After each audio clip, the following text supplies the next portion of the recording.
കേരളത്തിൻ്റെ വേറൊരു പ്രശ്നം പണക്കാരായ ആളുകളും പണമില്ലാത്ത ഗവൺമെൻറ്റും. അപ്പം ഈ ഇൻവെസ്റ്റ് ചെയ്യാനായിട്ട് ഗവൺമെൻറ് കയ്യിൽ പൈസ ഒന്നും കാണത്തില്ല. അതാണ് പ്രധാന പ്രശ്നം. അത് തന്നെയാണ് പ്രധാന പ്രശ്നം. പക്ഷേ അതിന് സൊല്യൂഷൻ ഉണ്ടെന്നേ. ഞാനൊരു കാര്യം ചോദിക്കട്ടെ, നിങ്ങൾ ആധുനികമായ ഏതെങ്കിലും സൗകര്യം അനുഭവിക്കുന്ന സർക്കാരിൻ്റെതാണോ ഇന്ന്? നിങ്ങളൊരു നല്ല സിനിമ കാണണമെന്ന് തീരുമാനിക്കുന്നു, സർക്കാരിൻ്റെ തിയേറ്ററിൽ പോകണമെന്ന് വാശിയുണ്ടോ? പ്രൈവറ്റ് മൾട്ടിപ്ലക്സിൽ പോയിരുന്ന് സുഖമായിട്ടിരുന്ന് കാണുന്നു. നിങ്ങൾ ചികിത്സിക്കണം, നിങ്ങൾക്ക് നല്ല ഏറ്റവും മികച്ച ചികിത്സ വേണമെങ്കിൽ നിങ്ങൾ കാശുണ്ടെങ്കിൽ എവിടെയാണ് പോകുന്നത്? അല്ല, പ്രൈവറ്റ് പ്ലേയേഴ്സിനെ കൊണ്ടുവരണമെന്ന് തന്നെയാണ് ഞാനും വിചാരിക്കുന്നത്. പക്ഷേ അത് മാത്രമല്ല, അതിൽ എനിക്ക് പലപ്പോഴും തോന്നിയിട്ടുള്ള ഒരു കാര്യം, മലയാളികൾ, പുറത്തുള്ള മലയാളികൾ കണ്ടമാനം പൈസക്കാരുണ്ട്. ഇവരോടൊക്കെ ചോദിച്ചാൽ അവർ പലരും സംരംഭങ്ങൾ തുടങ്ങാൻ ശ്രമിച്ചിട്ടുമുണ്ട്, ആരെങ്കിലുമൊക്കെ പറ്റിച്ചിട്ടുണ്ടാവും. നല്ല ഹ്യൂമൻ റിസോഴ്സ് ഉണ്ട്, ആളുകൾ. ഇവർ രണ്ടും കണക്ട് ചെയ്യാനായിട്ട് എന്താ നമുക്ക് പറ്റാത്തതെന്ന് പറഞ്ഞാൽ അതിനുവേണ്ടിയുള്ളൊരു ശ്രമം കുറച്ചുകൂടെ ആത്മാർത്ഥമായിട്ടും ഇൻറ്റൻസീവായിട്ടും ഉണ്ടാവണം. അത്രേ ഉള്ളൂ. നടക്കാത്ത കാര്യമല്ല. കാരണം ഇപ്പോൾ ഉദാഹരണം പറഞ്ഞാൽ, ഞാൻ കഴിഞ്ഞ ദിവസം LSGDയുടെ ഒരു സെമിനാർ ഉണ്ടെന്ന് ഞാൻ പറഞ്ഞല്ലോ.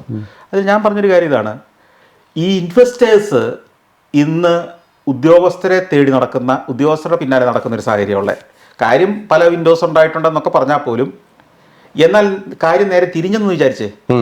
ഉദ്യോഗസ്ഥൻ്റെ ആവശ്യമാണ്, മൂന്നാറിലെ പഞ്ചായത്തിൻ്റെയും പഞ്ചായത്ത് ഉദ്യോഗസ്ഥരുടെ ആവശ്യമാണ് ഈ വർഷം 5 റിസോർട്ടെങ്കിലും അവിടെ വന്നിരിക്കണം. അത് അവരുടെ ടാർഗറ്റാന്നിരിക്കട്ടെ. ഇതിന്റെ കേരളത്തിൽ തന്നെ സർക്കാർ സ്കൂളുകളിൽ ഇത് വളരെ ഭംഗിയായിട്ട് പഠിച്ചിട്ടുണ്ട്. പിള്ളേർ വരേണ്ട അവരുടെ ആവശ്യമായപ്പോ അങ്ങനെ വന്നാൽ ഞാനൊരു കാര്യം ചോദിക്കട്ടെ, പിന്നെ ഇവനെ നടത്തുവോ? അതോ ഇവന്റെ വീട്ടിൽ കൊണ്ടുപോയി സർട്ടിഫിക്കറ്റ് കൊടുക്കുവോ?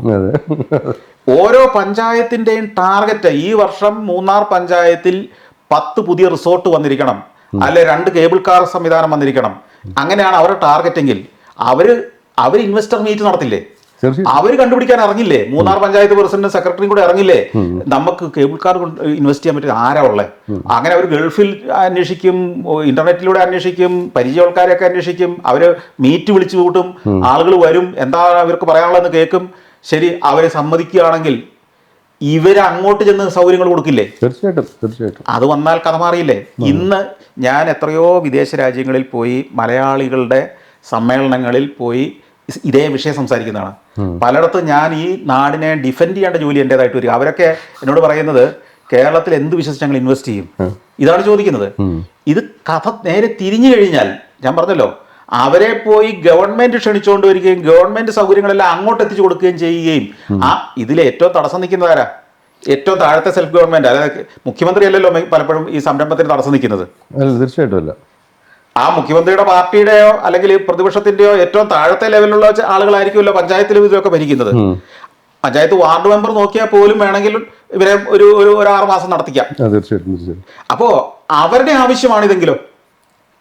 ഒരു വർഷം 5 പ്രോജക്റ്റ് പഞ്ചായത്തിൽ വരുത്തേണ്ടത്, അല്ലെ പ്രോജക്റ്റ് വിട്, ഒരു വർഷം 200 പേർക്കെങ്കിലും പഞ്ചായത്തിൽ തൊഴിൽ കൊടുത്തിരിക്കണം, പുതിയതായിട്ട് തൊഴിൽ കൊടുത്തിരിക്കണം എന്നാണ് പഞ്ചായത്തിന്റെ ടാർഗറ്റ് എങ്കിൽ അതിനുള്ള സംരംഭങ്ങൾ കൊണ്ടുവന്നല്ലേ പറ്റൂ അവർക്ക്.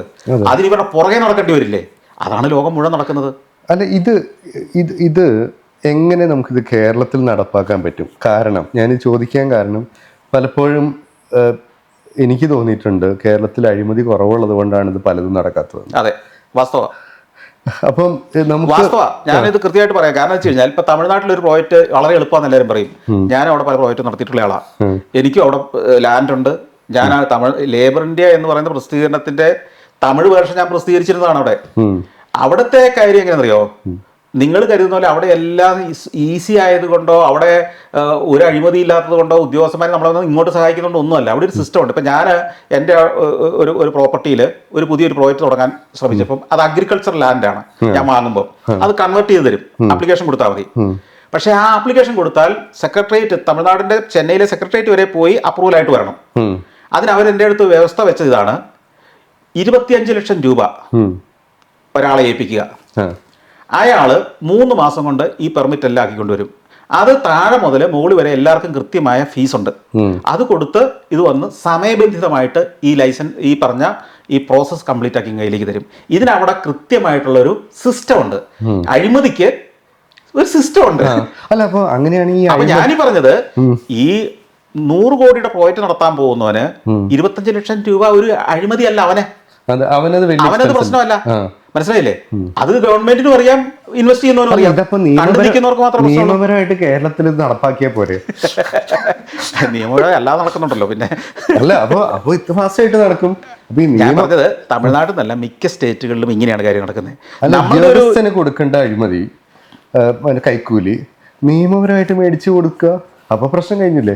അല്ല, ഇത് ഈ കട്ട് നിന്ന് ശീലിച്ച കട്ട് തിന്നാലൊരു സുഖമുള്ളൂ.